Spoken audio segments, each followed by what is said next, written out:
Krishnamurti Kibwe-John. She loved his name. She said it all together as if it was one word, but still, not too fast. Each syllable getting its own place, each with an equal breath between, each with time to fill her mouth, to be savored. Krishnamurti Kibwe-John, a man of two worlds. His father was African, a unionist, a black power man with a black wife, black family, an Indian outside woman, and a mixed baby that looked just like him. Krishnamurti Kibwe-John grew up with his mother, always knowing his part in an open secret. The last child for his father, he tried to find ways to supplicate. Unspoken things that he believed they could only share. He grew dreadlocks like his father and picked up his mannerisms, trying to pay homage to the original.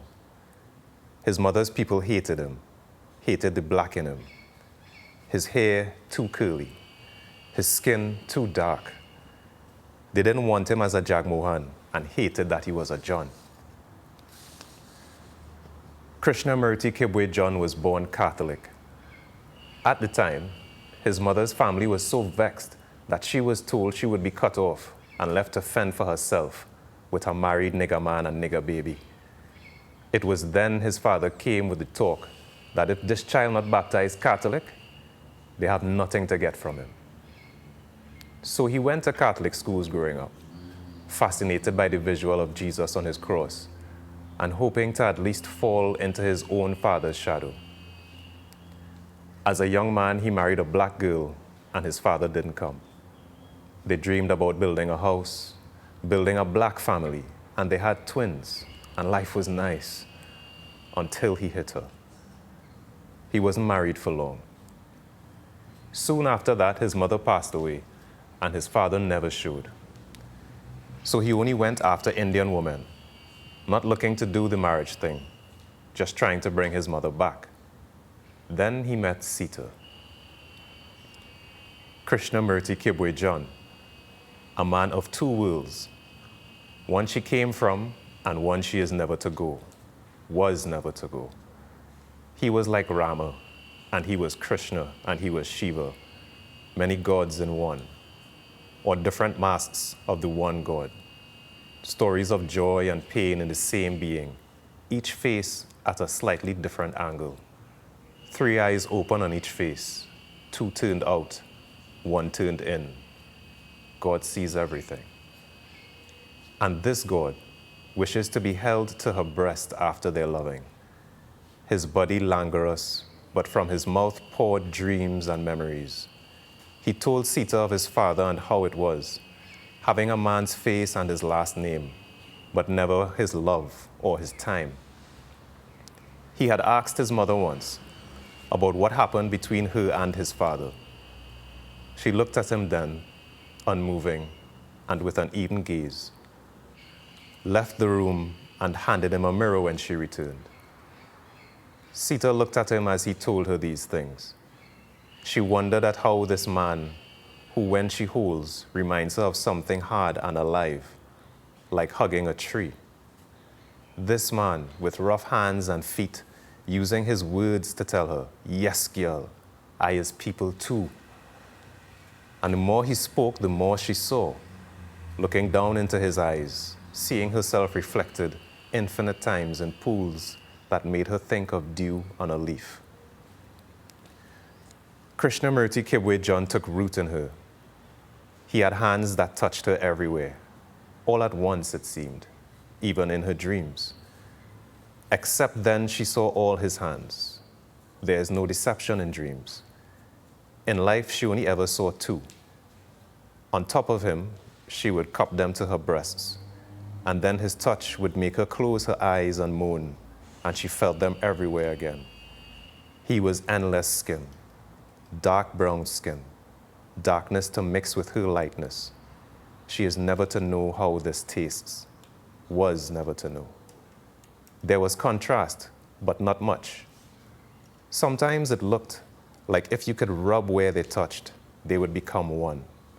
Endless skin and muscle and sweat and bone, all within the brown flesh of their bodies, darkness mixing with light. She knows him hard and she knows him soft, intimate.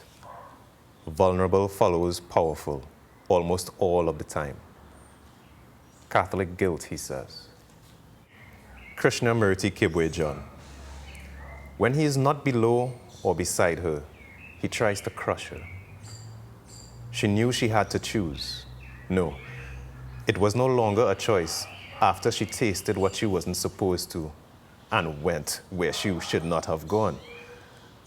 After that, it was understood she was his woman now. Not even her father or mother wanted her anymore. She was his woman now, and he tried to own her. He tried to own her laugh and tell it how loud it should go and how high in pitch. And never, ever around other men must it be heard. He demanded her eyes to narrow, to stop being oval pools that the evening sun loved to sink in, and that could, if given the chance, birth a moon. He confused her waist. When he craved her love, he showed her hips where to find him and begged them to never leave. Beside her, he would whisper his name onto her cunt, softly taking his time with each syllable, and her in his mouth. Other times, he wanted to outlaw her waist from swinging. Now she must walk different. Her hips must never show that she knew all of him. God knows everything. Krishnamurti Kibwejan. But then, when they separate, when he was owning, he told those same hips to stop sway and sashay. He grabbed her ass like he was checking livestock and called her fat. In daylight, he could not stand her, so he broke her down.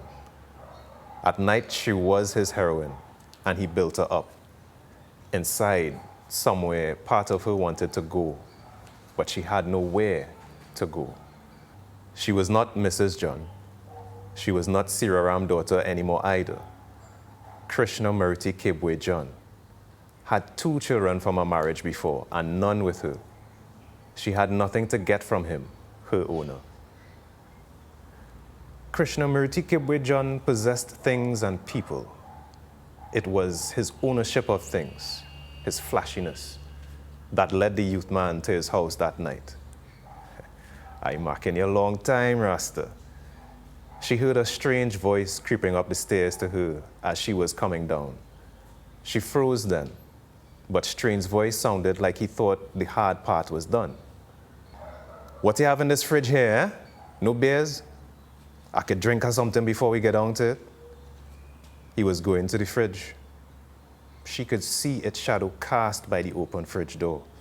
She stepped out. She grabbed one of Krishnamurti Kibwejan's many things, a marble statue of a semi-nude couple, locked in a kissing embrace. They were standing, and thick marble roots grew out of the ground between their legs, joining them at their genitals, which were roots too. They had legs and arms and torsos and faces, but no parts for making love. She often wondered what was the point of their kiss. Now she was just happy they were heavy, and this young criminal had his head down inside her fridge. He didn't even see the blow. She got him good too, right across the temple. He was out cold before his body reached the ground.